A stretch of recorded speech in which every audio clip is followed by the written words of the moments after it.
জীবনকে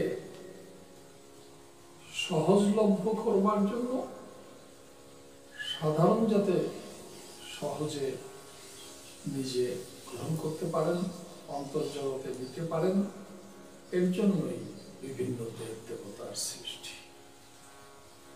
দেবতা সম্বন্ধে না বুঝে অনেক সময় অনেকে অনেক রকমের কথা বলেন, কিন্তু আসলে তারা বোঝেন না, তাই বলেন।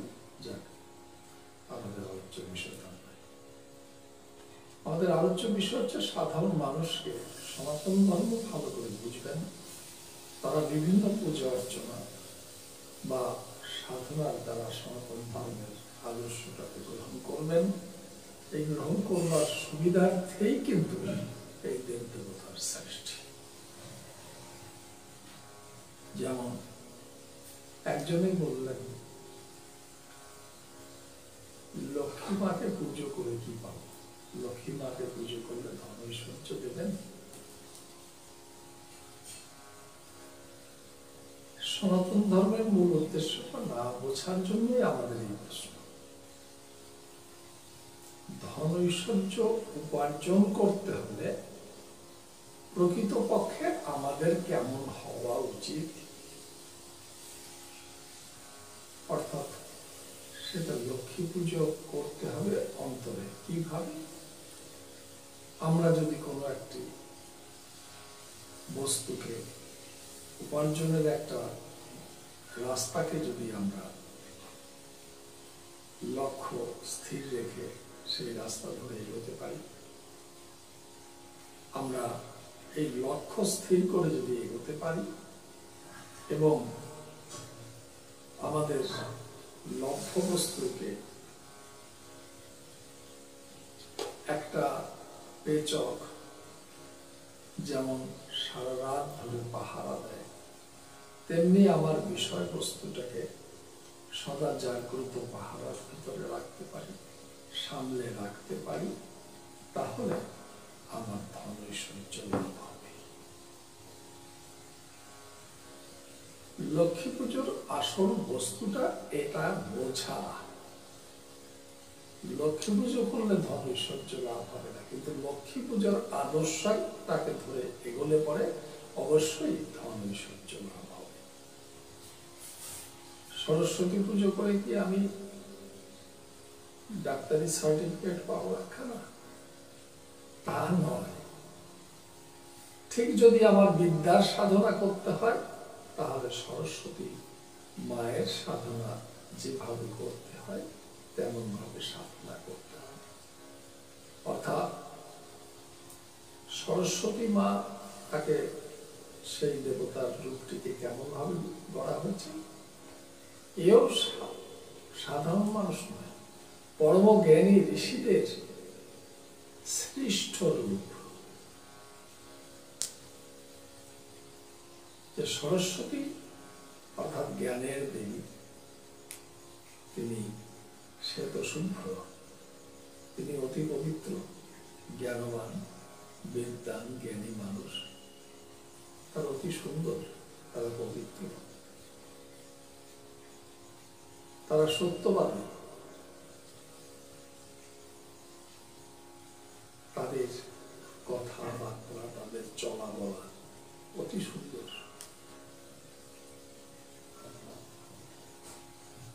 এবং তাদের বাহন, সরস্বতীর বাহন টিকে রেখেছেন রাজহংস রূপে।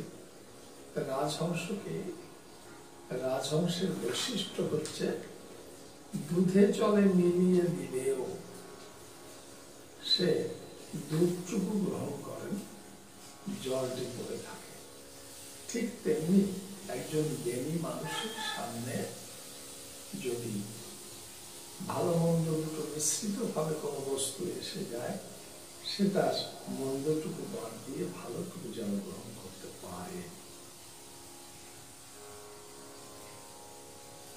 এমনি ভাবে তার হাতে, সরস্বতী মায়ের হাতে বীণা।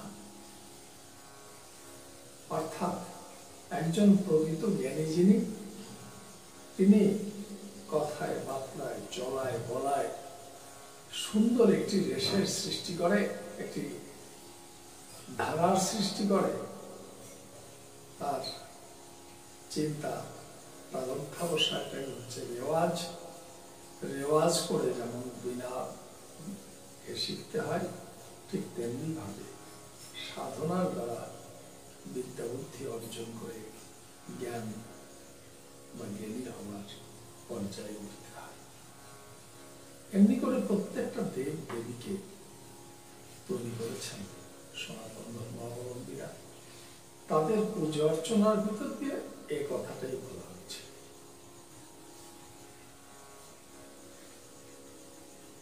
আমরা তাই প্রকৃত জ্ঞানের সংস্পর্শে যেন পৌঁছই। অজ্ঞানের সংস্পর্শে পৌঁছলে তথাকথিত অজ্ঞ ব্রাহ্মণের কাছে গেলে তারা পুজো করে ছেড়ে দেবে, কিন্তু পুজোর আসল তাৎপর্যটা তারা বোঝাতে পারবেন না। তাই সৎ জ্ঞানী পবিত্র সিদ্ধ সাধকের কাছে পৌঁছানো আমাদের দরকার। তখন হাজার হাজার মুনি ঋষিরা ছিলেন, সিদ্ধ সাধক ছিলেন তারা। তাদের ভিতরে কোনো লোভ, স্বার্থ, অহংকার ছিল না। কোনো বৈষম্যতার কোনো লক্ষণ সেখানে ছিল না। সবাই সবাইকে শ্রদ্ধা করতেন। প্রকৃত জ্ঞানী ছিলেন তারা। তারা ছিলেন প্রকৃত দানবান। তারা কোন ভাবে ধনী? তারা জ্ঞানরূপ দানবান ছিলেন। যাই হোক, ভারতবর্ষে বুকে যতবার আমরা যত পুস্তকাদি পড়ি, যত ঋষির চরিত্রকে বিশ্লেষণ করি, ততই অবাক হয়ে যাই তারা কিভাবে বিশ্বকে এই সুন্দর থেকে সুন্দরতর করবার জন্য কত কিছু দিয়ে গেছে। আমরাও যেন ঠাকুরের কাছে, পরমেশ্বর শ্রী হরিনারায়ণের কাছে সেই প্রার্থনা করব, আমরাও যেন সুন্দর থেকে সুন্দর হয়ে উঠতে পারি। আমরাও যেন সেই মহাপুরুষদের পথ ধরে এগিয়ে আমরাও যেন জগতের বুকে কল্যাণমুখী কর্মের দ্বারা কল্যাণকে স্থাপন করে যেতে পারি। সনাতন ধর্ম ছাড়া এই চিন্তাধারাকে আর কেউ বুঝতেও পারেনি বা তারা প্রতিষ্ঠা করতে পারেনি। আমি যে যতটুকু করেছেন ধন্যবাদ তাকে, যেখানে যেমন পরিবেশ। কারণ প্রথম শিক্ষা দিয়েই শুরু হয়। প্রাথমিক শিক্ষার পরেই আস্তে আস্তে উচ্চ স্তরগুলো প্রাপ্ত করতে হয়।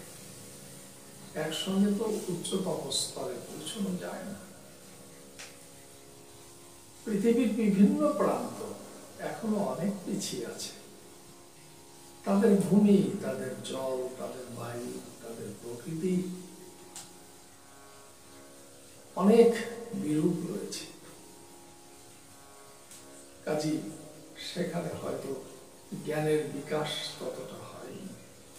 ভারতবর্ষের মুনি ঋষিদের ভিতরে যে মহান জ্ঞান তারা অর্জন করতে পেরেছেন এই ভারতের বুকে জন্ম নিয়ে, অন্যান্য দেশের ভূমিতে জন্ম নিয়ে তারা বেঁচে থাকবার লড়াইতেই মত্ত ছিলেন, খাদ্যখাদক ছিল না। জলবায়ু তাদের বিরুদ্ধ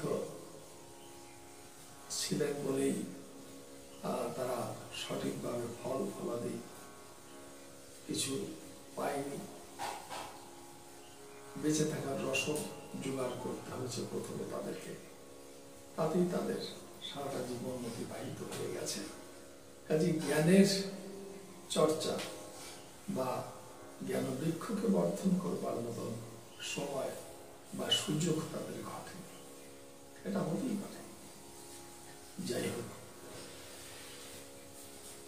ভারতবাসীর বা হিন্দু সনাতন ধর্মাবলম্বীর সদা একটাই আদর্শ, সব ভাইদের একটাই কথা বলার, সবাই আমরা এক। ভারত কেন, সারা পৃথিবীর যত মানুষ, পশু পাখি, যত লতা গুল্ম যা কিছু আছে, সবার ভিতরে ঈশ্বর, এই জ্ঞান করেই সনাতন ধর্মাবলম্বীরা চলে। সুতরাং মানুষ তো দেববাঞ্ছিত মানব ধর্ম, মানুষ ঈশ্বরের শ্রেষ্ঠতম সৃষ্টি, কাজে সমস্ত মানুষই আমাদের ভাই। কোন ধর্মকেই আমরা ঘৃণা করি না।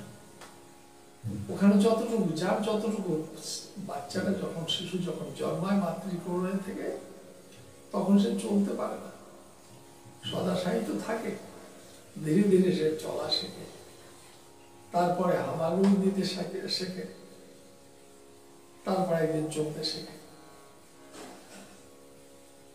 তার জ্ঞানেরও ঠিক বিকাশ 1 থেকে 2, 2 থেকে 3 এমনি করে থাকে।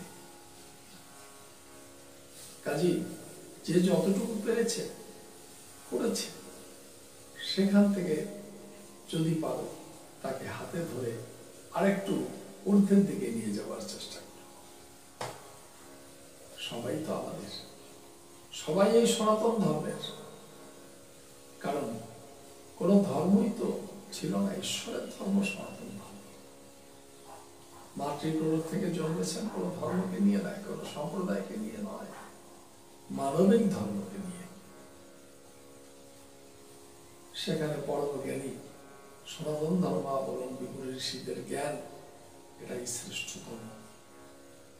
সেই জ্ঞানকে, সেই জ্ঞানের রাস্তা ধরে যদি কেউ এগোতে পারেন, অবশ্যই মানুষ শ্রেষ্ঠতার আসনে পৌঁছে যেতে পারে।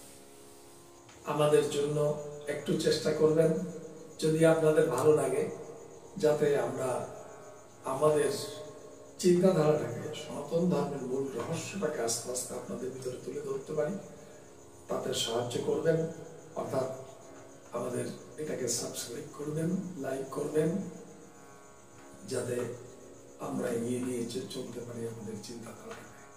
শ্রী হরি নারায়ণ নমঃ।